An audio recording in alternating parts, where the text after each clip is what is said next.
তুমি যদি শহরের কোনো মানুষকে গ্রাম চেনাতে চাও এবং গ্রামের পরিপূর্ণ ক্যারেক্টার, গ্রামের সৌন্দর্য বৈশিষ্ট্যগুলো তার সামনে সহজভাবে ব্যাখ্যা করতে চাও, তাহলে খুব সহজভাবে তাকে গ্রাম চেনানো যাবে যে বইটির মাধ্যমে। সেই বইটির নাম হচ্ছে ফুলের গন্ধে ঘুম আসে না, হুমায়ুন আজাদ। তো আমরা আজকে মূলত হুমায়ুন আজাদের এই ফুলের গন্ধে ঘুম আসে না এই বইটা নিয়ে আলোচনা করব। এই বইটার মানে মলাটটাও যেরকম সুন্দর, বইটার ভিতরের লেখাগুলাও সেরকমই সুন্দর। অসাধারণ একটা বই। এবং আমার কাছে মনে হয় যে আমি গ্রাম বাংলার নৈসর্গিক সৌন্দর্য নিয়ে যতগুলো বই পড়েছি তার মধ্যে অন্যতম থাকবে এই বইটা। এবং এত সহজ শব্দ, এত সহজ উচ্চারণ, এত মধুর শব্দ চয়ন, এরকমটা আসলে আমি অন্য কোনো বইয়ে ঠিক এমন করে আসলে আর পাইনি। এটা হচ্ছে আমার অভিমত। তো আজকে আমরা এই বইটার শুরুতে যদি একটু সামারিটা আমি করে নিই, তাহলে হয়তো বা পাঠকদের বুঝতে অনেক সুবিধা হবে। এই বইটাতে মূলত হুমায়ুন আজাদ তার যে জ্যেষ্ঠ কন্যা মৌলিকে উদ্দেশ্য করে তার শৈশবের স্মৃতিটা মূলত বর্ণনা করেছেন। এবং হুমায়ুন আজাদের গ্রামের বাড়ি হচ্ছে বিক্রমপুরের রাড়ীখাল। এই রাড়ীখাল গ্রামটাকেই মূলত আসলে এই পুরো বইটাতেই আসলে তুলে ধরা হয়েছে বিভিন্ন বর্ণনার মাধ্যমে। এবং এইখানে মূলত 17টা ছোট ছোট রচনা আছে। এবং এই বইটা উৎসর্গ করেছেন হচ্ছে তার জ্যেষ্ঠ কন্যা মৌলিকে। এবং এই বইটা কিন্তু প্রকাশিত হয় 1985 সালে। পরবর্তীতে 2003 সালে এই বইটাকে উনি এক মলাটের মধ্য করে কিশোর উপন্যাসের ভিতরে উনি এই বইটাকেও নিয়ে আসেন। এবং হুমায়ুন আজাদের আরো কিছু কিশোরদের লেখা বই আছে। তার মধ্যে উল্লেখযোগ্য হচ্ছে আব্বুকে মনে পড়ে, বুক পকেটে জোনাকি পোকা ইত্যাদি। তো এই বইটার আসলে আমরা 17টা রচনার মাধ্যমে তিনি আসলে এখানে গ্রামকে চিনিয়েছেন, গ্রামকে বুঝিয়েছেন তার জ্যেষ্ঠ কন্যা মৌলিকে উদ্দেশ্য করে। এবং প্রথম যে ছোট্ট রচনা সেটার নাম হচ্ছে ফুলের গন্ধ। একদম শুরুটা যদি আমি বই থেকে পড়ি তাহলে আরো বেশি ক্লিয়ার হবে আমাদের যে আসলে বইটা কেমন। প্রথমটা ছিল এরকম: ফুলের গন্ধের ভিতরে, মৌলি তোমাকে বলি, তোমার মতোই আমি এক সময় ছিলাম ছোট, ছিলাম গ্রামে গায়ে, যেখানে মেঘ নামে সবুজ হয়ে, নীল হয়ে, লম্বা হয়ে, বাঁকা হয়ে, শাপলা ফোটে আর রাতে চাঁদ ওঠে সাদা বেলুনের মতো ওরে খেজুর ডালের অনেক উপরে, যেখানে এপাশে পুকুর ওপাশে ঘর বাড়ি, একটু দূরে মাঠে ধান, সবুজ ঘাস, কুমড়োর হলদে ফুল, একটা খাল পুকুর থেকে বের হয়ে পুঁটি মাছের লাফ আর খোলসের ঝাঁক নিয়ে চলে গেছে বিলের দিকে, তার উপর একটা কাঠের সাঁকো নর বড়, নিচের সাঁকোর টলমল ছায়া, তার নাম গ্রাম। এই যে যে বর্ণনা, মানে একদম খুব সাধাসিধে ভাবে জাস্ট এখানে 4 থেকে 5টা লাইনের মাধ্যমে পূর্ণাঙ্গ একটা দৃশ্য কিন্তু ফুটে উঠেছে গ্রামের। তুমি যদি চিন্তা করো যে গ্রামের একটা পুকুরে হচ্ছে পুঁটি মাছ, খলসে মাছের লাফালাফি, তার উপর একটা সাঁকো দিয়ে মানুষ পার হচ্ছে।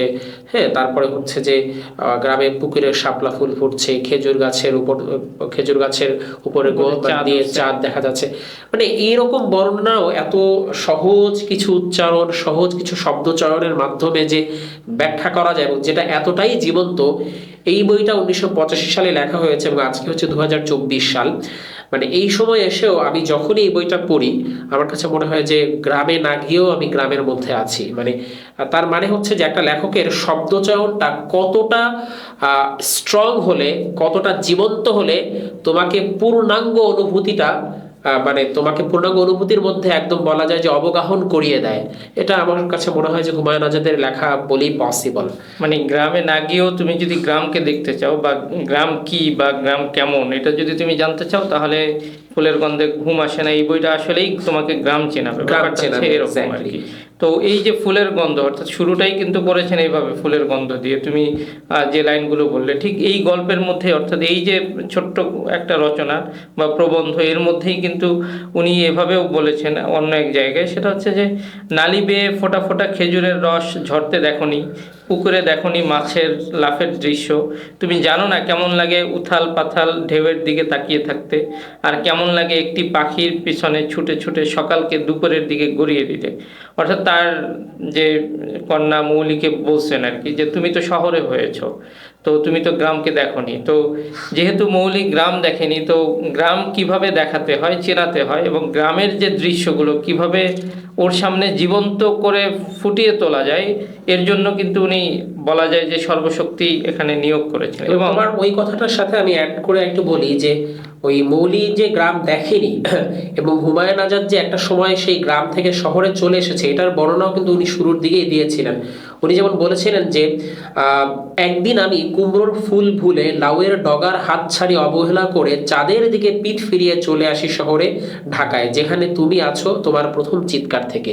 মানে এই লাইনটা বলার মাধ্যমে হুমায়ুন আজাদ কিন্তু একটা দীর্ঘশ্বাসও ফেলেছেন, যে উনি আসলে চাননি, বাট হয়তোবা ব্যস্ততার কারণে চলে আসতে হয়েছে। তারপরেই কিন্তু খেয়াল করো, কাজের কারণে চলে আসতে হয়। তারপরেই কিন্তু উনি আবারও বলেছেন, তুমি জানো না, কোনোদিন জানবে না কেমন লাগে একটা নরবড় বাঁশের পুলের উপর দাঁড়িয়ে কালো জলের দিকে তাকিয়ে থাকতে। তুমি শিশির দেখোনি, কুয়াশা দেখোনি, কচুরি ফুল দেখোনি, তুমি ধানের শীষ দেখেছো টেলিভিশনে, চিল দেখেছো ছবির বইতে, নালি বেয়ে ফোটা ফোটা খেজুরের রস ঝরতে দেখোনি, পুকুরে দেখোনি মাছের লাফের দৃশ্য। সো পুরো মানে চিত্র রূপময়তা যেটাকে বলা হয়, যে জাস্ট ফিল করার মতো একটা বিষয়, যে একটা মানুষ গ্রামে না গিয়েও এখানে বসেও যদি কল্পনা করতে হয় গ্রামকে, এর থেকে ভালো কোনো শব্দ চয়ন আমার কাছে মনে হয় আসলেই হতে পারে না। আমরা যতই বইয়ের সামনের দিকে এগোবো, প্রত্যেকটা রচনাই কিন্তু উনি মানে গ্রামের বিভিন্ন দৃশ্য, বিভিন্ন ঘটনা এমন ভাবেই বর্ণনা করেছেন যে আমি আসলে গ্রামে না, আমি এখানে বসে গ্রামে আছি। এক্স্যাক্টলি ব্যাপারটা হচ্ছে এরকম। অর্থাৎ আর এটা তো শহরের বাচ্চাদের জন্য লিখেছেন, অর্থাৎ তার মেয়েকে উদ্দেশ্য করে, তার সন্তানকে উদ্দেশ্য করে লিখেছেন, যে কংক্রিটের মধ্যে বড় হয়েছে, যে কোনোদিন গ্রাম দেখেনি, তো তাকে যখন গ্রাম চিনাতে তার হচ্ছে, তো আসলে উনি এমনভাবেই বিষয়গুলো ফুটিয়ে তুলছেন যাতে মনে হচ্ছে যে যে তিনিও গ্রামে আছেন, এবং হচ্ছে তার সাথে সাথে পাঠকরাও গ্রামে আছে, এবং তার যে সন্তান সেও গ্রামে আছে। অর্থাৎ গ্রামের প্রতিটা ছোট্ট ছোট্ট চিত্র পর্যন্ত কিন্তু বইয়ের মধ্যে চলে এসেছে। তো এভাবেই দেখতে পাই যে আসলে একটা গ্রামের পরিপূর্ণ রূপ আমরা হচ্ছে এই বইটার মধ্যে পাই। পরবর্তীতে উনি পুকুরে প্রদীপ জলে, এই যে ছোট্ট রচনাটা, এটা শুরু করেছেন এভাবে: আমাদের বাড়িটি পুকুর দিয়ে ঘেরা, তার পায়ের নিচে সারাক্ষণ ঝুমঝুম করে বাজে পানির নুপুর। আর আরেকটা জিনিস খেয়াল করো, যে ওনার লেখার যে উপমা, সেই উপমাটা কিন্তু অসাধারণ। অর্থাৎ এই যে পুকুরের পানির যে শব্দ, বা পানির পায়ের নিচে যে সারাক্ষণ ঝুমঝুম করে পানির নুপুর, অর্থাৎ নুপুরের সাথে পানির যে একটা কলতান, কিংবা পানির যে জল, মানে ওই জলকল্লোল যেটাকে বলা হয়, পুকুরের যে জলকল্লোল, এইটার যে মানে যখন একটা ফোটায় ফোটায় জল পড়ে, আবার ঢেউয়ের যে শব্দ, এটাকে খুব সুন্দর করে কিন্তু পানির নুপুরের সাথে তুলনা করে বলেছেন কিন্তু পানির নুপুর। অর্থাৎ এই উপমা কিংবা হচ্ছে এই শব্দ চয়নের মাধ্যমে তোমাকে আসলে ভাবতে শেখাবে, একটু চিন্তা করতে শেখাবে, এরপরে হচ্ছে ওই জিনিসটা কীরকম হয় এটা ফিল করতে শেখাবে, এবং কল্পনা করতে শেখাবে যে আসলে এই যে পানির নুপুর, আর এটা কেমন করে বাজে, আর পানির নুপুরটাই বা কেমন হয়। হ্যাঁ, কারণ হচ্ছে আমরা তো নুপুর দেখে অভ্যস্ত, যেটা আমরা পায়ে ব্যবহার করি, পায়ে পরে অভ্যস্ত, সেই নুপুর আবার মানে সেই নুপুরের মতো করে পানির নুপুর কিভাবে হয়, আবার সেইটা আবার বাজে। তার মানে এই যে একটা কাল্পনিক আবহের মধ্যে তোমাকে রাখবে, কিংবা হচ্ছে পাঠককে রাখবে, এটা আসলেই অসাধারণ। এরপরে এই রচনার মধ্যেই উনি বলেছেন, পুকুরে যেমন কচুরি ফুলের দীপাবলি, তেমনি ডাঙায় ঢলো ঢলো কাঁচা লাউ ডগার স্বপ্ন। অর্থাৎ কচুরি ফুলের যে সৌন্দর্যটা, এইটাকে উনি দীপাবলির সাথে তুলনা করেছেন। অর্থাৎ কচুরি ফুল যখন ফোটে, আর হচ্ছে কচুরি ফুল যখন ফোটে তখন একটা সৌন্দর্য কিন্তু আমরা দেখতে পাই মাঠের মধ্যে, পানির মধ্যে, ক্ষেতের মধ্যে এক ধরনের সৌন্দর্য ফুটে ওঠে। তো সেটাকে উনি দীপাবলির সাথে তুলনা করেছেন, এবং বলেছেন তেমনি ডাঙায় ঢলো ঢলো কাঁচা লাউ ডগার স্বপ্ন। বর্ষা শেষ হতে না হতেই আশ্বিন না কার্তিক মাসে যেন উত্তরের কোলায় মা বুনতো লাউয়ের বীজ। আমাদের গায়ে কেউ লাউ বলে না, সবাই বলে কদু। অর্থাৎ গ্রামের যে একটা আবহ, সেই আবহটা এখানে পাবা। আর একটা খুব সুন্দর একটা এক্সাম্পল এইখানে উনি দিয়েছেন, সেটা হচ্ছে যে বইয়ের কিন্তু একদম শেষে একটা ছোট্ট রচনা উনি কিন্তু আঞ্চলিক ভাষায়, অর্থাৎ গ্রামের ভাষায় করেছেন। অর্থাৎ তুমি পুরো গ্রামটাকে ফিল করতে চাও, অর্থাৎ ভাষা সহ সমস্ত কিছু সব কিছু কিন্তু এই বইটার মধ্যে পাবা। এই কারণে শুরুতে যে কথাটা তুমি বলেছো যে আসলে শহরে থেকেও কিভাবে আমরা গ্রামকে ফিল করতে পারি বা গ্রাম চিনতে পারি, সেটার জন্য আসলে এই শহরের সমাজে যারা থাকে এদের জন্য আমার মনে হয় যে ফুলের গন্ধে ঘুম আসে না, এটা তাকে অবশ্যই গ্রাম চেনাবে। তো এরকম করে আমরা যদি যতই সামনের দিকে এগোবো আমরা দেখবো যে প্রত্যেকটা রচনায় আসলে গ্রামের কোনো না কোনো দিক ফুটিয়ে তোলা হয়েছে।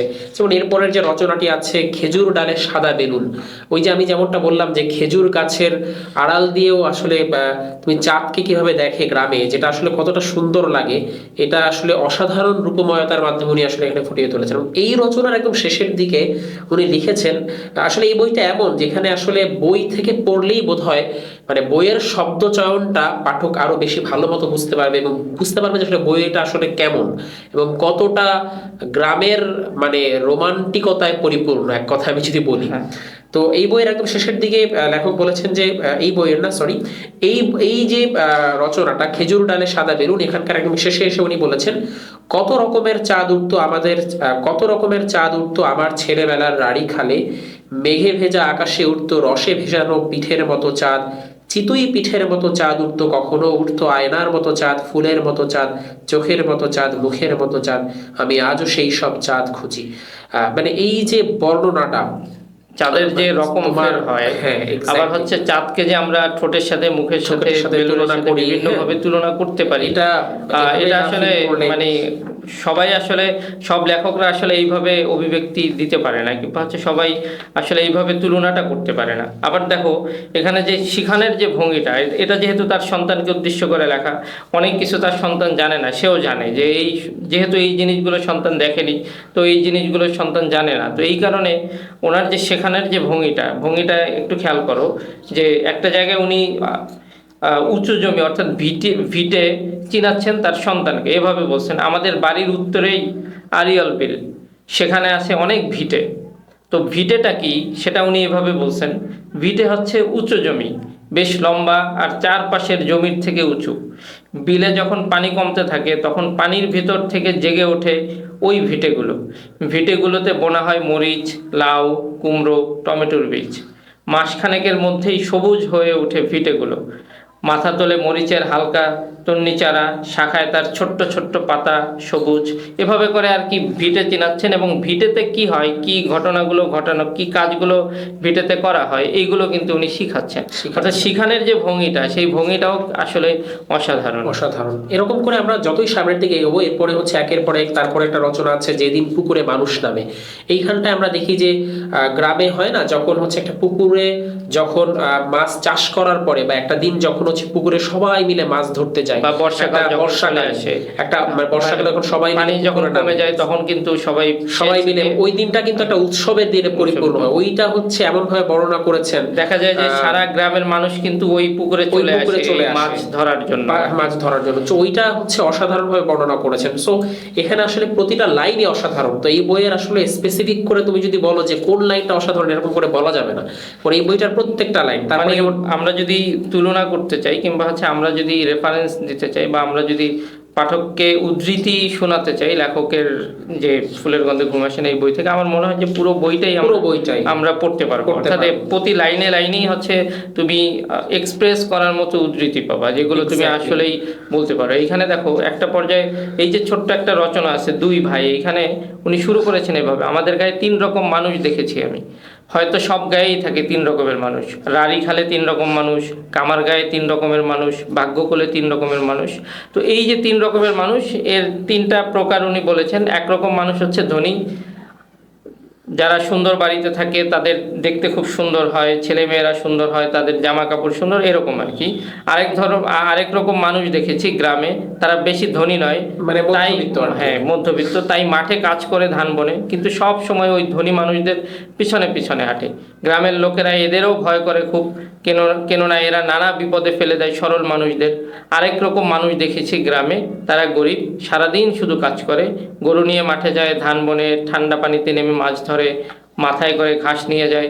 অর্থাৎ গ্রামের যে এই যে স্তর, অর্থাৎ গ্রামে যে উচ্চবিত্ত, মধ্যবিত্ত, নিম্নবিত্ত, এই যে পার্থক্যটা, এই পার্থক্যটা কিন্তু উনি আসলে খুব সহজ ভাষায় এবং হচ্ছে এই পার্থক্যের যে একটা এই যে বৈষম্য বা এই যে পার্থক্য, এটার যে একটা খারাপ দিক আছে সেটাকে কিন্তু উনি স্কিপ করে, সেটাকে কিন্তু উনি দূরে রেখে কিভাবে সুন্দরভাবে এই জিনিসটাকে চেনানো যায়, তুলে ধরা যায়, সেটা কিন্তু উনি করেছেন। এখানে কিন্তু উনি এই যে বৈষম্য উনি জানেন বা সবাই আমরা জানি যে এই যে বৈষম্য, এটা কিন্তু বাচ্চাদের শেখাতে গেলে বেশ কষ্টসাধ্য। এবং তুমি যদি নেগেটিভ জিনিসগুলো বাদ দাও, পজিটিভলি তুমি যদি বাচ্চাদের শেখাতে চাও, এটা কিন্তু বেশ কষ্টসাধ্য। কিন্তু খুব সহজ ভাষায় কিন্তু উনি 3 রকমের মানুষ বলে এই ভেদাভেদগুলো দূর করে দিয়ে কিন্তু খুব পজিটিভলি খুব সুন্দরভাবে কিন্তু শেখাচ্ছেন যে আসলে মানুষের এইরকম রকম ভেদ, কিংবা হচ্ছে উচ্চবিত্ত, মধ্যবিত্ত, নিম্নবিত্ত, এভাবে আর কি। তো এই বইয়ের মানে মূলত সব জায়গায় আসলে কোনো না কোনো একটা শেখার বিষয় আছে, গ্রাম রিলেটেড আর কি। হয়তো কখনো গ্রামকে চেনানো হয়েছে বা গ্রামের ঐতিহ্যকে বোঝানো হয়েছে, এবং গ্রাম কেমন হতে পারে, গ্রামের আসলে রূপটা কেমন, এই বিষয়গুলোই মূলত আসলে এখানে শেখানো হয়েছে বা বোঝানো হয়েছে। এখন এই বইয়ের প্রতিটা শব্দই অসাধারণ, বাট তারপরও যদি তুমি আমাকে জিজ্ঞেস করো বা আমি যদি বলি যে সব থেকে কোন রচনাটা আমার মনে দাগ কেটে গেছে বা সব থেকে সুন্দর শব্দ বা সব থেকে সুন্দর চিত্র রূপময়তা কোনটা, তাহলে আমি বলবো যে এই বইয়ের মধুর মতো ভাত, এই যে রচনাটা ছিল, এটা এক কথায় অসাধারণ। আমি বেশ কয়েকবার পড়েছি। এইখানে আমাদের বাঙালির যে ভাত, এই ভাতটাকে এমনভাবে তুলনা করা হয়েছে, মানে এটা আসলে না পড়লে বোঝা যাবে না যে এটা আসলে কতটা অসাধারণ। আমি যদি একদম সরাসরি বইয়েই চলে যাই, বইয়ের এই রচনার শুরুটাই হয়েছে এমন: আমার কোনোদিন ক্ষুধা লাগেনি, ভাতের স্বাদ আমি কোনোদিন পাইনি, ঠিকমতো আমি বলতে পারবো না কেমন তৃপ্তি পাওয়া যায় পানি খেলে, কারণ আমার কোনোদিন প্রকৃত ক্ষুধা পাইনি, পিপাসা লাগেনি, চাইলেই তো আমি পেয়েছি আকাশ ভরা তারার মতো থালা ভরা ভাত, রোদের মতো ঝোল, পিঠের মতো মাছ, পেয়েছি ঘন জ্যোৎস্নার মতো দুধ, কতদিন তো পালাতে চেষ্টা করেছি, খাওয়া খই থেকে রেহাই পাইনি। দেখো, আকাশ ভরা তারার মতো থালা ভরা ভাত, রোদের মতো ঝোল, পিঠের মতো মাছ, পেয়েছি ঘন জ্যোৎস্নার মতো দুধ। দেখো যে আসলে ভাতের মতো একটা সাধারণ বিষয়কে, মানে আমি যদি আমাদের দেশের পার্সপেক্টিভে চিন্তা করি, তো ভাত তো আমাদের দেশে খুবই সাধারণ একটা খাবার, যেটা আমরা 3 বেলা খাই। হয়তো অনেক দেশ আছে যে দেশে আসলে ভাতটা খুব দামি, যারা অন্য কিছু খায়, এরা অনুষ্ঠানে হয়তো ভাত খায়, কিন্তু আমরা কিন্তু 3 বেলাই ভাত খাই। তো আমাদের ভাতের মতো একটা সাধারণ খাবারকেও এত অসাধারণ বর্ণনার শব্দচয়নের মাধ্যমে উনি আমার সামনে উপস্থাপিত করেছেন বা আমাদের সামনে উপস্থাপিত করেছেন, এটা এক কথায় অনন্য, অসাধারণ। মানে আমি কখনো ভাতের বর্ণনাটাকে এত অসাধারণভাবে পাইনি, যেটা পড়ার মাধ্যমে আমার কাছেও ভাতটাকেও একটা ফ্যান্টাসি বা একটা স্বপ্নের মতো একটা খাবার মনে হবে। তো তুমি যদি বলো যে এইখানেই তো লেখকের সার্থকতা, যে আসলে উনি একটা সাধারণ বিষয়কে কিভাবে অসাধারণভাবে ফুটিয়ে তুলেছেন। এই যে এখন মানে যেটা হয় যে এখন ভাত দেখলেই আমাদের কাছে এই কল্পনাটা ভেসে ওঠে যে আমরা তো আমি এই বইটা পড়ার পরে ওইরকমটাই কিন্তু যখন দুধ খাই মনে হয় যে আসলে জ্যোৎস্না খাচ্ছি, এরকম ঘন জ্যোৎস্না খাচ্ছি, কিংবা হচ্ছে রোদের মতো যে ঝোল বললো আর কি। অর্থাৎ এই যে প্রকৃতির সাথে যে এই যে উপাদানগুলো, এটার যে একটা কম্বিনেশন, কিংবা এই যে একটা সৌন্দর্য, এই যে একটা প্রেজেন্টেশন, তখন যখনই আমাদের সামনে এইরকম কোনো কিছু চলে আসে, খাবার পরিবেশন করা হয়, তখন কিন্তু এই জিনিসগুলোকে যদি আমরা ওইভাবে কল্পনা করি, ওইভাবে যদি আমরা চিন্তা করি, তাহলে কিন্তু আসলে তৃপ্তি তো অবশ্যই, কারণ হচ্ছে খাবার যত সুস্বাদু হবে তৃপ্তি তত বেশি হবে, ব্যাপারটা হচ্ছে এরকম, তাই না? এবং তো দেখা যায় যে এই যে খাবারগুলো, অর্থাৎ খুব সাধারণ খাবার, কিন্তু মানে 3 বেলা ভাত খাই, তার মানে হচ্ছে এটা কিন্তু আমাদের কাছে খুবই স্বাভাবিক একটা ঘটনা। হ্যাঁ, কিন্তু এই সাধারণ ঘটনাগুলোকে এইভাবে করে উপস্থাপন করে যে একটা অসাধারণ বিষয়কে উনি আমাদের সামনে তুলে ধরেছেন, এটা এবং আমাদের কল্পজগৎকে যে নাড়িয়ে দিয়েছেন, এটা কিন্তু আসলে এই জায়গাটাই কিন্তু লেখকের সার্থকতা। তো এই অধ্যায়টারই আর একটু যদি সামনে যাই, তাহলে দেখো একটা সত্যি কথা উনি এখানে বলেছেন যে আমাদের দেশটি চির গরিব দেশ, চিরকাল এদেশের মানুষের অধিকাংশ না খেয়েও প্রায় না খেয়ে থেকেছে। বইতে পড়েছি এদেশ সোনার, এদেশের গোলা ভরা ধান আর গলা ভরা গান, চারপাশে দেখেছি পেট ভরা ক্ষুধা আর গলা ভরা কান্না। যেমন আমাদের বাড়িতে এসে ওটার নিচে বসে কাঁদতো দাগা আর তার বড় ভাই ছিটা, ওদের পুরো নাম কেউ জানে না। এখানে লেখক মূলত তাদের বাড়িতে হচ্ছে একজন লোক আসতো, খেতে পেত না, তার মা, লেখকের মা তাকে ফ্যান দিত, খাবার দিত, ওইটাই বর্ণনা করেছে। সো এই যে বর্ণনাটা, মানে এখানে লেখক আসলে এই বইটাতে তার নিজের জীবনের ছোটবেলার শৈশবের কিছু ঘটনাও বলেছেন, পাশাপাশি আসলে গ্রামের যে চিত্ররূপময়তা বা গ্রামের যে বৈশিষ্ট্য সৌন্দর্য বর্ণনা করেছেন। এবং এইখানেই আমরা আরেকটু সামনে যদি এগোই, মানে আমি কেন বলেছি যে আমার কাছে শ্রেষ্ঠ রচনা মনে হয়েছে এই বইয়ের এটা, কারণ এইটার বর্ণনাটা আমার কাছে মনে হচ্ছে আমি একদম ফিল করছি প্রত্যেকটা বর্ণনা। এবং তুমি আরেকটু সামনের দিকে যদি আগাও তাহলে দেখবা যেখানে উনি আরেকটা ঘটনা লিখেছেন এখানেই, যে পাশের বাড়ির বুড়ো দাদি তো বেঁচে ছিলেন শুধু চিংড়ি মাছের বড়া খেয়ে। তখন তার বয়স হয়তো 70, চুল সাদা হয়ে গেছে, কোনো মতে হাঁটতে পারেন, নিজের সাথে আর কাকের সাথে আর বেড়ালের সাথে সারাক্ষণ ঝগড়া করে বেঁচেছিলেন তিনি। দেখো গ্রামে যেটা হয়, এরকম একটা বয়স্ক মানুষ থাকে, তারা সাধারণত এরকম ছোট এই মানুষ তাদেরকে সময় দেয় না, অর্থাৎ মানে তাদের যে একদম আত্মীয়-স্বজন আছে। অ্যাকুরেট ঘটনা কিন্তু উনি তুলে ধরেছেন। তারপরে এখানে দেখো তার ছিল একটা জালি, পুরনো কাপড়ের 4 কোণো টুকরো দিয়ে বানানো হয় জালি, জালি দিয়ে ধরা হয় গুঁড়ো চিংড়ি। উনি আবার ব্যাখ্যাও করেছেন যে জালি ব্যাপারটা কি। তো এই হচ্ছে তিনি জালিটাকে তার ঘাটে খুব যত্নে পেতে তিনি জালিটিকে তার ঘাটে খুব যত্নে পেতে মাঝখানে ছড়িয়ে দিতেন কুড়োর দ্বারা। কুড়ো খাওয়ার লোভ জালিতে এসে জমতো, কুড়ো খাওয়ার লোভে জালিতে এসে জমতো ছোট ছোট চিংড়ি মাছ। সো এইভাবে উনি মূলত চিংড়ি মাছ বেটে বানাতেন বড়া, ওই বড়া খেয়ে তিনি বেঁচে থাকতেন। ভাত রাঁধতেন সপ্তাহে 1 কি 2 দিন, প্রতিদিন রাঁধলে তো তার চাল ফুরিয়ে যাবে। আমরা যদি ভাতের কথা জিজ্ঞেস করতাম তিনি বলতেন, ভাত খাইতে পারি না রে দাদা, গলায় ঠেকে। ভাত তার গলায় সত্যি আটকাতো না, ভাত পেলে ঝকঝক করে উঠতো তার চোখ মুখ।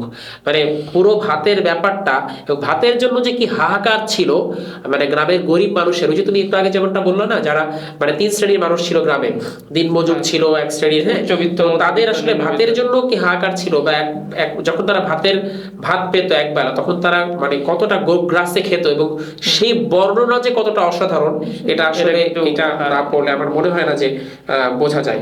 আরেকটা বিষয় আমি অ্যাড করি, সেটা হচ্ছে যে এই রচনাটার মধ্যে একবার তাদের গ্রামে কিন্তু অকাল দেখা দিয়েছিল, অর্থাৎ দুর্ভিক্ষ দেখা দিয়েছিল। তখন এই সিটা নামক লোকটা কিন্তু তাদের বাড়িতে আসতো ফ্যান নেওয়ার জন্য।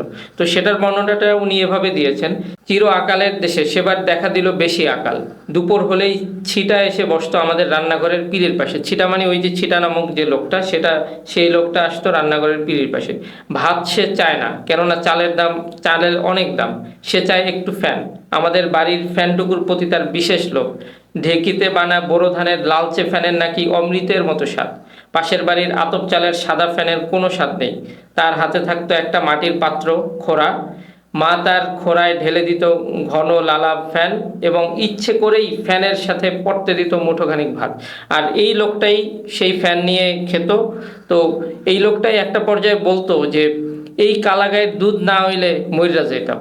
অর্থাৎ এই যে এই ফ্যানটাকে উনি কালা গায়ের দুধ হিসাবে, অর্থাৎ কালো গায়ের দুধ হিসাবে উনি ব্যক্ত করেছেন, অর্থাৎ তুলনা করেছেন কালো যে গাই আছে সেই গায়ের দুধের সাথে, গাই গরুর সাথে তুলনা করেছেন আর কি। তো লেখক ঠিক এই সময় বলছেন ফ্যান হচ্ছে কালো গরুর দুধ, ভাত রাঁধার পাতিলের তলাটা কালো, তাই পাতিলকে ডাকতো কালো গাই, আর ফ্যান হচ্ছে তার দুধ। অর্থাৎ লেখক এই জিনিসটাকে ব্যাখ্যাও করছেন। কবিরাই তো কথা বলে এমন উপমা রূপক সাজিয়ে, ক্ষুধার মধ্যেও কেন সে কথাকে সাজিয়ে দিত রূপকে। তাতে কি পেট তার বেশি ভরত? তাহলে কি ক্ষুধার রাজ্যেও পৃথিবী কবিতাময়? ওই যে আমরা একটা কবিতা পড়েছি কবি সুকান্ত ভট্টাচার্যের, যে ক্ষুধার রাজ্যে পৃথিবী গদ্যময়, পূর্ণিমার চাঁদ যেন ঝলসানো রুটি। অর্থাৎ এই জাতীয় কথা তো কবিরা বলবে, এই জাতীয় কথা কেন এদের মতো মানে সাধারণ মানুষরা বলে? তো লেখক এভাবে প্রশ্ন করেছে, তাহলে কি ক্ষুধাই মানুষকে এভাবে কবির মতো উপমা রূপক এভাবে করে কথা বলতে শেখায়? তো তুমি যে বলেছো যে শ্রেষ্ঠ রচনা, আমার কাছেও মনে হয় যে আসলেই এই রচনাটা খুবই অসাধারণ এবং শ্রেষ্ঠত্বের দাবি রাখে এই বইয়ের মধ্যে করে। হ্যাঁ, তো এমন করে যদি আমরা মানে তো এই বইয়ের প্রতিটা অধ্যায় যেমনটা আমি এর আগেও বলেছিলাম, তো এরপরে হচ্ছে আমরা দেখি যে আরেকটা অধ্যায়ের নাম আছে বিলের ধারে প্যারিস শহর। এইখানটা খুব সুন্দর করে উনি আসলে বর্ণনা করেছেন। তারপরে হচ্ছে আরেকটা অসাধারণ রচনা হচ্ছে পদ্মার রূপলি শস্য, ইলিশ মাছের বর্ণনা দিয়েছেন অসাধারণভাবে, কিভাবে আসলে ইলিশ ধরা হতো এবং ইলিশের বিভিন্ন গল্প এখানে বলেছেন। পাশাপাশি ওনার কিন্তু একটা শখ ছিল যে ইলিশ কিভাবে ধরে সেটা দেখতে যাওয়া, তো সেখানে পরবর্তীতে কিন্তু ওনাকে নিয়েও যাওয়া হয়েছিল কিভাবে ইলিশ ধরে সেটা দেখতে। তো তো সেইখানে গিয়ে উনি যেটা বলেছেন যে জায়গাটির নাম কেদারপুর, সামনেই বিশাল পদ্মা, ওপার দেখা যায় না, বিশাল একটি ঢেউ টিনের মতো পদ্মা। অর্থাৎ পদ্মা যে নদী, সেই পদ্মা নদীকে কিন্তু তুলনা করেছেন ঢেউ টিনের মতো। অর্থাৎ দেখো, নদীকে টিনের সাথে তুলনা করা, ঢেউ টিনের সাথে তুলনা করা, এটা আসলেই খুব ছোট্ট জিনিসকে, সাধারণ জিনিসকে কিন্তু অসাধারণ করে তোলা। তো ঢেউগুলো গড়াচ্ছে, কিন্তু আমার একবার মনে হলো যেন স্থির হয়ে আছে ঢেউগুলো, ঢেউয়ের চূড়োয় আর ঢালে বেলফুলের মতো ভাসছে এক একটি নৌকা, গো গো শো শো শব্দে মুখরিত। চারদিকে এভাবে করে আর কি উনি পদ্মায় গিয়েছিলেন, তারপরে হচ্ছে মাছ ধরেছেন এবং একদম শেষ পর্যায়ে এসে বলেছেন যখন হচ্ছে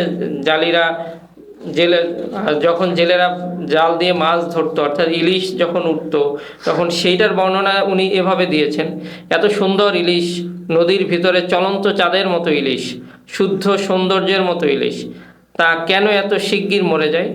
সৌন্দর্যের আয়ু কেন এত কম? অর্থাৎ জেলেরা যখন জাল উঠায় তখনই কিন্তু আলো পেলেই কিন্তু ইলিশ মাছ মরে যায়। সেই জিনিসটাকে উনি এভাবে ব্যক্ত করছেন যে কেন এত শিগগির মরে যায়, এত তাড়াতাড়ি কেন মরে, সৌন্দর্যের আয়ু কেন এত কম।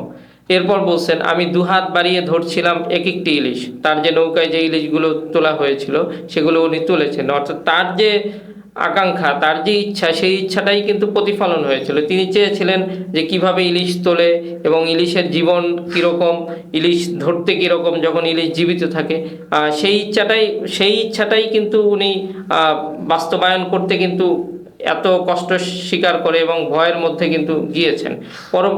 তারপরে এভাবে বলছেন আমি দুহাত বাড়িয়ে ধরছিলাম এক একটি ইলিশ, এখন তারা মরে গেছে।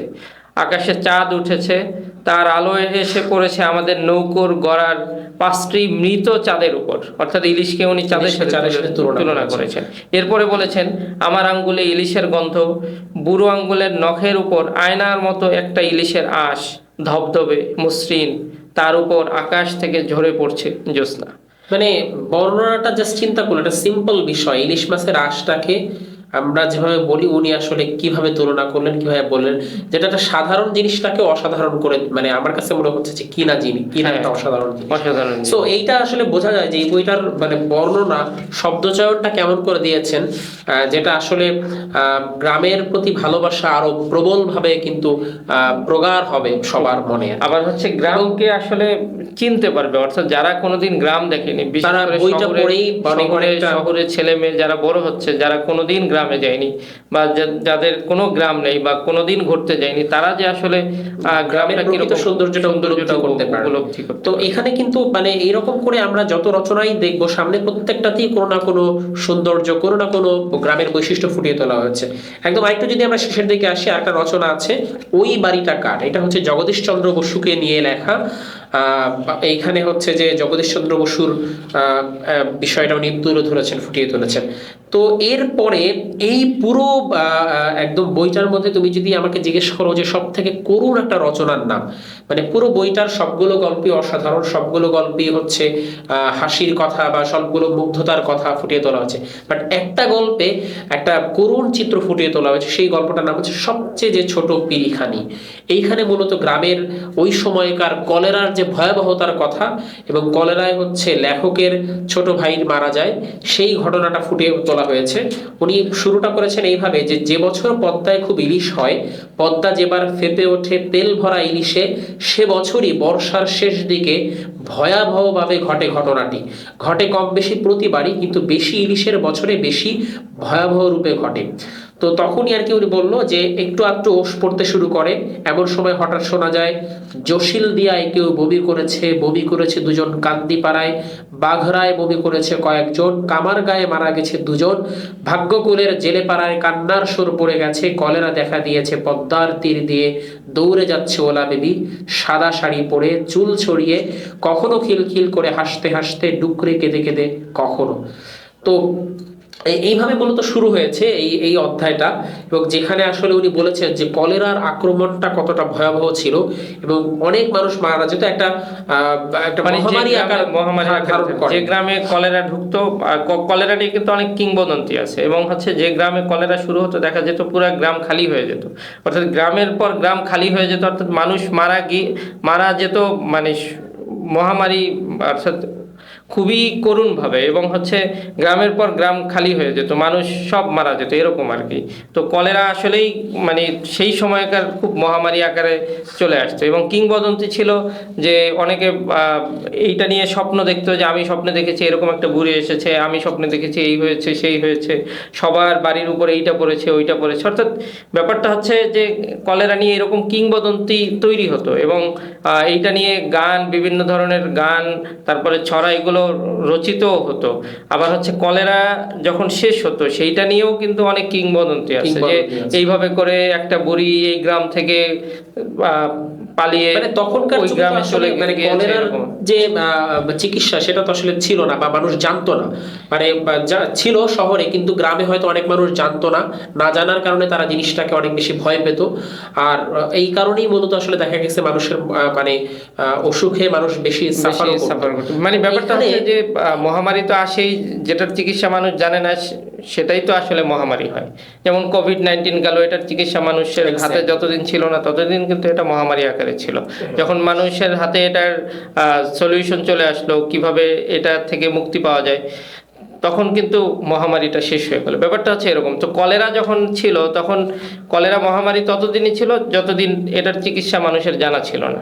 তো এই কারণেই কিন্তু এটা মহামারী আকারে রূপান্তরিত হয়েছিল। এবং এইখানে লেখকের মানে কিছু কিছু লাইন পড়ে আসলেই মানে খুব কান্না আসে, বা এই অধ্যায়টা পড়েই চোখে জল আসে অনেকটা, বা মানে কয়েকটা লাইন খুব এমনভাবে লিখেছেন যে আসলে যেরকম এক জায়গায় এরকম আছে যে একটু পরেই খবর এলো বাসীদের পাশের বাড়ির ফেলুখার কলেরা হয়েছে, খবর এলো কলেরা দেখা দিয়েছে জোলাবাড়িতে, মারা গেছে কয়েকজন বমি করে চলছে, কলেরা দেখা দিয়েছে পশ্চিম পাড়ায়, সকাল 10টা বাজতে না বাজতেই জানা গেল আমাদের সারা গ্রাম কলেরার দখলে, মরে গেছে 5-6 জন, স্তব্ধ হয়ে গেল গ্রামটা, হঠাৎ জিকিরের শব্দ শোনা গেল, কয়েকজন মৌলভী কোরআন হাতে দৌড়ে যাচ্ছেন পূব পাড়া থেকে পশ্চিম পাড়ায়, ছুটে যাচ্ছেন ঘরের পেছন দিয়ে, গাছতলা দিয়ে, পানি বেরিয়ে হালতে উঠছেন, দৌড়ে ঢুকছেন কোনো বাড়িতে, আবার মাঠে নেমে যাচ্ছেন, জোরে জোরে পড়ছেন দোয়া দুরুদ। মানে এই যে একটা পুরা, মানে এখানে আমি আরেকটা জিনিস বলে নেই যে হুমায়ুন আজাদ আসলে হুমায়ুন আজাদের এছাড়াও আরো যতগুলো বই আছে, হুমায়ুন আজাদ মানে অনেক বই লিখেছেন, প্রতিটা বইয়ে ওনার মানে শব্দচয়নগুলো এত অসাধারণ যে উনি যেটা বলতে চেয়েছেন শব্দচয়নের মাধ্যমে ঠিক সেটাই আসলে উনি বুঝাতে পেরেছেন। মানে অনেক লেখক আছে যে বলতে চেয়েছে যে কথাটা, কিন্তু শব্দচয়নের মাধ্যমে পরিপূর্ণভাবে ওটা ফুটে ওঠেনি। কিন্তু হুমায়ুন আজাদের শব্দচয়নগুলো এতটাই জীবন্ত, এইখানে যে ছোট এই যে কয়েকটা লাইন, এই লাইনটার মাধ্যমে কিন্তু আমরা বুঝতে পারি যে আসলে কি চিত্রটা ছিল তখনকার, কতটা পরিণতি, হ্যাঁ কত মানে গ্রামের যে পরিণতিটা, করুণ পরিণতিটা আসলে কিরকম ছিল, ভয়াবহতা আসলে কিরকম ছিল, সেটার একটা কিন্তু বাস্তব দিককে ফুটিয়ে তোলে। তারপরে এখানকার শেষের দিকে আসলে উনি বলে যে একটা পর্যায়ে ওনার ছোট ভাই কালামও হচ্ছে এক পর্যায়ে বমি করে দেয়, তারপরে আস্তে আস্তে দেখা যায় যে তখন মধ্যরাত, তখন হচ্ছে যে মানে হুমায়ুন আজাদ তার বাবাকে বলে যে ডাক্তার নিয়ে আসতে, তার বাবা বলে এত রাতে ডাক্তার কোথায় পাবো, তখন হুমায়ুন আজাদ বলে যে আমি আসলে তো এই কারণটা, এই কথাটার জন্য বাবাকে আমি ক্ষমা করতে পারি নাই। এখানে আমি যেটা অ্যাড করতে চাই সেটা হচ্ছে যে হুমায়ুন আজাদ যখন দেখেছেন যে তার ভাই বমি করছে, তখন সে জানলার কপাট খুলে দেখলো যে বাইরে কি অবস্থা, দেখলো যে খুব অন্ধকার। তো তখন সে তার বাবাকে বলছে এভাবে, বাবা চলেন ডাক্তার ডাইকা আনি। আমি কাঁদতে কাঁদতে বললাম। বাবা কেমন দ্বিধা জড়িত, যেন কিছুই ঠিক করতে পারছেন না। তখন তার বাবা বলছে এভাবে, এই এত রাইতে কই থেকে ডাক্তার আনুম, তো এরপরে হুমায়ুন আজাদ বলছেন যে বাবা এই কথা বললেন, আর এই কথাটির জন্য আমি বাবাকে মনে মনে কোনোদিন ক্ষমা করতে পারিনি। অর্থাৎ তার বাবা যখন দ্বিধাজড়িত হয়ে এই কথাটা বলছে, তখন ওই হুমায়ুন আজাদ, তখন তার বয়স 13 বছর। তো ওই 13 বছর বয়সে বাবার এই কথাটা তার খুব গায়ে লেগেছে, এবং একটা পর্যায়ে দেখা যায় যে তার ভাই কিন্তু ওই কলেরাতেই মারা যায়। তো দেখা যায় যে এই কারণেই তার বাবার প্রতি একটা রাগ থেকে যায়, এবং ওইটাই উনি এইভাবে বলছেন যে এই কারণে আসলে আমি কোনোদিন বাবাকে ক্ষমা করতে পারিনি।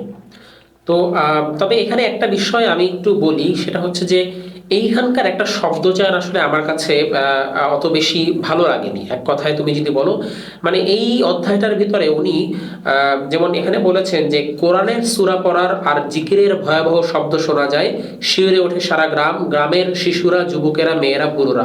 অর্থাৎ কলেরা যখন দেখা দেয় তখন সবাই জিকির করে। সো এখানে বেশ কয়েকবারই এই অধ্যায়টার ভিতরে উনি জিকিরের শব্দটাকে অনেক ভয়াবহ বলেছেন বা অনেক বেশি ভয়ঙ্কর বলেছেন। তো এই ব্যাপারটা নিয়ে আমি একটু, আমার কাছে মনে হয়েছে যে এইখানটাতে এই শব্দচয়নটা না করলে উনি পারতেন। এটার দ্বারা কিন্তু দেখা যায় যে একটা মানুষ কি ভাববে যে আসলে জিকিরের শব্দ কি আসলে ভয়াবহ কিনা। তো এই বইটা যেহেতু আসলে মানে বাচ্চাদেরকে কেন্দ্র করি বা শিশুদেরকে কেন্দ্র করি, তো এই শব্দচয়নটা আসলে বাচ্চাদের কাছে সবসময় মনে হতে পারে যে জিকির মনে হয় ভয়ঙ্কর, মনে হয় ভয়াবহ। তো আমার কাছে মনে হচ্ছে এই শব্দচয়নটা উনি এখানে না করলেও পারতেন, বরঞ্চ অন্যভাবে উনি এখানে বলতে পারতেন, অন্য কোনো শব্দচয়ন দিয়ে, কারণ ওনার শব্দচয়ন কিন্তু অনেক জীবন্ত। সো এই কথাটা আমি যতবারই পড়েছি আমার কাছে এটা বেখাপ্পা মনে হয়েছে। আমার কাছে মনে হচ্ছে যে এটা এখানে উনি না এই বইয়ের সাথে আসলে এটা বইয়ের যে শব্দচয়ন, সেই শব্দচয়নের সাথে আসলে এইখানে এসে মিলে না।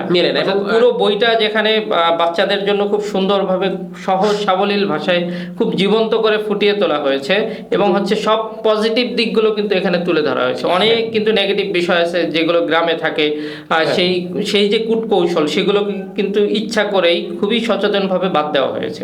তো সেইখানে এসে যখন আমি একটা করুণ দৃশ্য বাচ্চাদের সামনে পেশ করব, তো সেই বিষয়টা পেশ করার ক্ষেত্রে যদি আমি হচ্ছে ধর্মকে নিয়ে বা হচ্ছে কোনো একটা ইসলামের কোনো একটা বিষয়কে নিয়ে যদি এইভাবে খুব খারাপ শব্দ চয়নের মাধ্যমে বা নেগেটিভ শব্দ চয়নের মধ্যে এই যে উপস্থাপনটা, এটা আমার মনে হয় যে এটা না করলেই উনি আসলে পারতেন।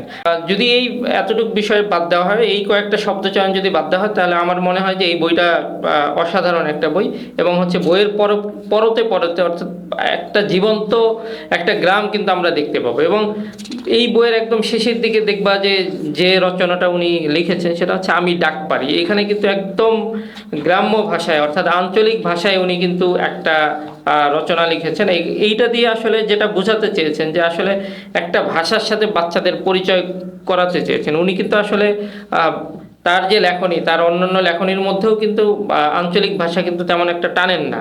অর্থাৎ আঞ্চলিক কথ্য ভাষাটা বা যে ভাষায় আমরা কথা বলি বা গ্রামের মানুষ যে ভাষায় কথা বলে বা বাংলাদেশের যে আঞ্চলিকতা, সেই আঞ্চলিকতা কিন্তু উনি টানেন না। তো আঞ্চলিক ভাষায় কিন্তু উনি ওনার উপন্যাস বলো বা যাই বলো, ওইগুলোতে আঞ্চলিক ভাষাটা কিন্তু নিয়ে আসেন না। কিন্তু এইখানে পুরো একটা রচনাই কিন্তু, এই ছোট্ট একটা রচনা 2-3 পৃষ্ঠার, কিন্তু পুরোটাই কিন্তু আঞ্চলিক ভাষায় লিখেছেন, যেটা হুমায়ুন আজাদ কিন্তু বলা যায় যে এইরকম একটা রচনা কিন্তু রেয়ার, তা অন্য কোনো বইয়ের মধ্যে তুমি এভাবে পাবা না। তো আমার মনে হয় যে এই জিনিসটা এই কারণে যে বাচ্চাদেরকে একটা গ্রামের ভাষা শেখানোর জন্য, অর্থাৎ গ্রামের ভাষাটা কীরকম হয়, গ্রামের মানুষ কিভাবে কথা বলে, কোন ভঙ্গিতে কথা বলে, তাদের শব্দচয়নটা কীরকম, এই জিনিসটা দেখানোর জন্যই হয়তো এই রচনাটা নিয়ে এসেছেন আমি ডাক পারি। তার মানে হচ্ছে যে তুমি একটা গ্রামের সব কিছু পেলা একটা বইয়ের মধ্যে। তুমি একটা গ্রামের একদম ছোট্ট ছোট্ট বিষয় থেকে শুরু করে সব কিছু, মানুষ, প্রকৃতি, আকাশ বাতাস, চাঁদ সূর্য, সব কিছু, পুকুর, এবং এমনকি গ্রামের যে মেলা, গ্রামের খেলাধুলা, সেগুলো নিয়েও কিন্তু এখানে বেশ আলোচনা করেছেন। মেলা কীরকম হয়, গ্রামের খেলাধুলা কীরকম হয়, গ্রামের খেলনা কীরকম হয়। শহরে তো অনেক ধরনের খেলনা বাজারে কিনতে পাওয়া যায়, কিন্তু গ্রামে তো আসলে এত ধরনের খেলনা কিন্তু গ্রামে অ্যাভেলেবেল না। তো দেখা যায় যে বাচ্চারা বিভিন্ন জিনিস তৈরি করে নিজেদের খেলার জন্য, তো এই খেলনাগুলো কীরকম হয় সেটারও কিন্তু একটা বৈশিষ্ট্য উনি দিয়েছেন। অর্থাৎ সব কিছু একটা বাচ্চার জন্য গ্রামকে কিভাবে ফুটানো যায় সব কিছু উনি তুলে নিয়ে এসেছেন। এমনকি শেষে তোমার এই যে গ্রামের আঞ্চলিক, ভাষা, হ্যাঁ গ্রামের আঞ্চলিক যে ভাষা আঞ্চলিক দিয়েও আর কি গ্রামকে ফুটিয়ে তুলেছে, যে তুলেছে। আসলে গ্রামের প্রতি গ্রামের- ভালোবাসা, মমত্ববোধ হুমায়ুন আজাদের যে এখনো আছে। এবং তার রাড়িখাল যে তার যে গ্রামের বাড়ি, সেখানে উনি ওইটাকে বাড়িকাল বলেছেন, মানে জাস্ট আঞ্চলিকতাটাকে বোঝানোর জন্য, এবং হচ্ছে যে হৃদয়স্পর্শী ভাবে, মর্মস্পর্শী ভাষায় আসলে বর্ণনা করেছেন অর্থাৎ ওই তার গ্রামের মানুষ ভালোবাসাটাকে। ওইভাবেই বলে। তো এইখানে মানে এই বইটা আসলেই আমি শুরুটাও যেমনটা করেছিলাম, যে একটা গ্রামকে চেনানোর জন্য এর থেকে ভালো বই আর হতে পারে না। এবং এখানে আরেকটা বিষয় বলে রাখি, যে এই বইটা শুধুমাত্র মানে লেখা হয়েছে বাচ্চাদের উপযোগী করে, কিন্তু বইটা আসলে বড়দের জন্য, এবং বড়রাও যখন পড়বে তারাও আসলে গ্রামের ভালোবাসা, গ্রামের জাদুতে আসলে অবগাহন করতে আসলে বলা যায় এক প্রকার বাধ্যই হবে। তো ওভারঅল এই বইটা অসাধারণ, এবং এই বইটার প্রচ্ছদ যতটা অসাধারণ, প্রতিটা শব্দ যতটা অসাধারণ, প্রতিটা মানে শব্দ চয়ন বলো বা বাক্য বলো, ঠিক সেরকমটাই আসলে অসাধারণভাবে ফুটিয়ে তোলা হয়েছে। মানে উদ্ধৃতি এবং যদি কেউ দিতে উদ্ধৃতিগুলো চায় তাহলে আমার মনে হয় এই যে বইটা প্রতিটা লাইন থেকে প্রতিটা লাইনই আসলে উদ্ধৃতির মতো। দেওয়া যায়। তো যাই হোক, এই ছিল মোটামুটি আমাদের হুমায়ুন আজাদের ফুলের গন্ধে ঘুম আসে না নিয়ে আজকের আলোচনা। ইনশাআল্লাহ আপনাদের সাথে আবারও দেখা হবে নতুন কোনো লেখকের নতুন কোনো বই নিয়ে। সেই পর্যন্ত ভালো থাকুন, সুস্থ নিরাপদে থাকুন। আল্লাহ হাফেজ। আল্লাহ হাফেজ।